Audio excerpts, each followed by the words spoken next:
Sugar and artificial sweeteners have been in the spotlight recently. Groups like the World Health Organization and Health Canada have proposed changes to nutrition labels to include total sugars and added sugars. Andrea Holwegner is a registered dietitian, and she's in this morning to break down the sugar debate because there's a lot going on. It's very confusing and lots of controversy and so many varying opinions when we get into this topic. So let's start with the first question. Sounds obvious to a lot of people, but what's the concern with eating too much sugar, Andrea? Well, just to keep in mind too that no one nutrient causes excess weight or obesity issues or diabetes or even dental caries. Those are some of the things that we've seen sugar be associated with. Right. But just like eating too much protein or just like eating too much carbohydrate, eating too much fats, all of those taken in excess can contribute to obesity. So it's not to villainize sugar to say this is the thing that's causing North Americans the issues. It's not the only culprit. Yeah. We're going to talk about guidelines, so a few different ones out there, like you mentioned, really confusing. So how much sugar should one be consuming according to a 2,000 calorie diet? Let's start with, what's the first one? Sure. So Health Canada endorses what's called the dietary reference intakes, or the DRIs. And what's happening with sugar in that document is they're saying take in less than 25% of your total calories. So for that 2,000 calorie intake, that would look like about 31 teaspoons of sugar. 31 teaspoons of sugar. And that's added sugars. So, you know, your things like your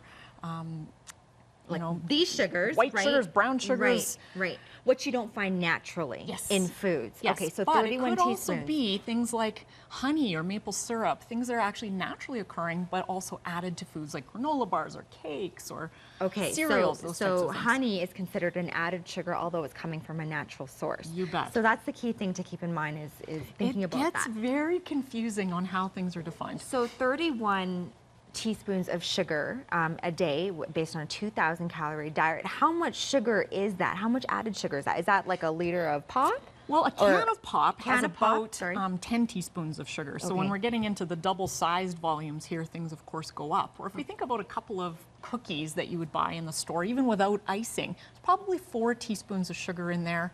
A cup of sweetened breakfast cereal probably again has at least 4 teaspoons of sugar added to that food for flavor. And the 31 teaspoons, though, is only one guideline according to the World Health Organization. It's even lower than that. What do they recommend? So here's where the international science community is under debate and trying to come up with some consensus. The World Health Association, since 2002, has said take in less than 10% of your calories coming from sugar, and their new proposed guidelines are going to say, and if you can get 5% or less, that's even better.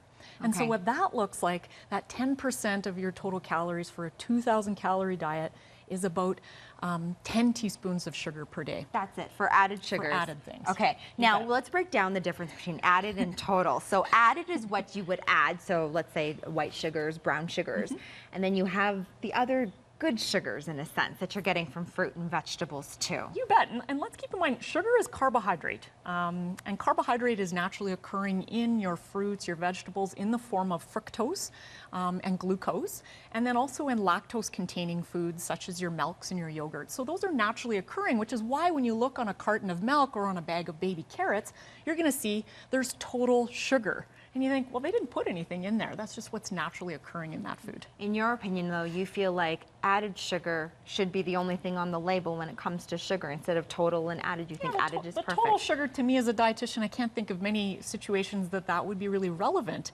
Again, we don't want to make people fearful of eating carrots and snap peas, you know, vegetable-like foods that might have an actual product label on them. We want to highlight more of the added sugars that are added for sweetness and flavoring. To me, that's much more relevant. Okay, so recently in the news, we're hearing about artificial sweeteners. I did my one sweetener, one milk in my coffee every single morning going through college. The new study says that might make it worse now to go with artificial. So this was big sort of media news, a study that was released just last week in Nature, a research magazine. And they did a study on 3 alternative sweeteners fed primarily to rats. And those ones were your you know, the ones that are found in your pink, yellow, and your blue packets in a coffee store. So your Splendas, your Sweet and Lows, and your Equal. Splenda was mine. I love Splenda. Okay, so what they found in this preliminary study, and keep in mind it is important to note this is preliminary. They tested it on 7 humans. Like, we can't make a whole guideline around this yet.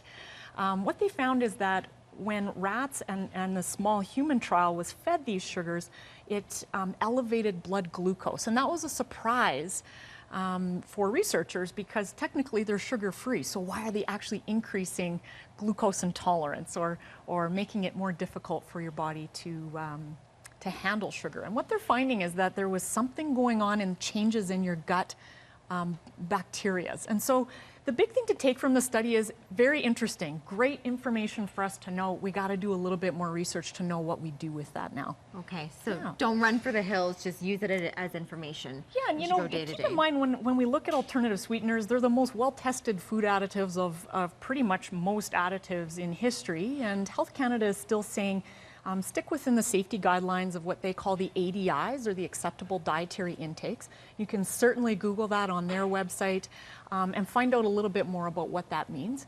I will tell you though, as a foodie, I think they taste like dirt. I wouldn't consume them because I only want to eat flavorful, delicious food. Right, eat the real stuff, not and so the for artificial me, stuff. you know, you're going to find me just putting just a little sprinkle of brown sugar on my oatmeal, or I'm going to be baking banana muffins for my kid with regular white sugar. Again, big picture is what we need to keep in mind here, regardless of what you're consuming. We don't want people eating a huge amount of both alternative sweeteners or sugar. That's the big thing we need to keep in mind. Thank you so much, Andrea. Andrea Holwegner, registered dietitian. For more information on this or other topics, you can check out healthstandnutrition.com.